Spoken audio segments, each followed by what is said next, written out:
Освен плаќање во готово, пациентите ќе имаат можност да плаќаат и со картичка. Имено за извршената услуга во јавните здравствени установи, пациентите ќе можат да плаќаат со платежна картичка од која било банка во Република Македонија.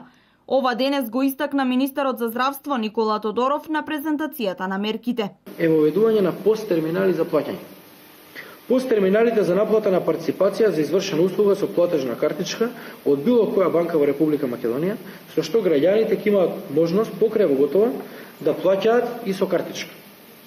Напоменуваме дека и понатаму останува можноста за плаќање во готово, а плаќањето со картичка се воведува само како дополнителна опција. Посттерминали се веќе поставени во повеќе установи низ државата како пилот проект, така што по покажаните позитивни искуства одлучено е да се спроведе како мерка во сите јавни здравствени установи. Од анализите констатиравме дека многу често пациентите чекаат на шалтер токму поради оваа причина.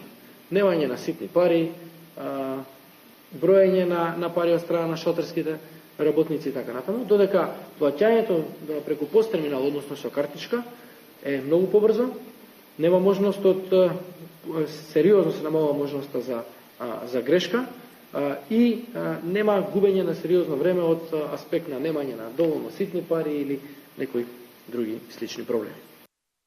Друга значајна мерка е можноста за поплака од пациентите во случај на непочитување на закажаните термини од страна на докторите. Имено, пациентите имаат законска можност да упатат поплака до директорот на установата, доколку докторот кој требало да го изврши прегледот не го почитувал закажаното време за преглед, и тоа можат да го направат во рок од 24 часа од закажаниот термин, истакна Тодоров.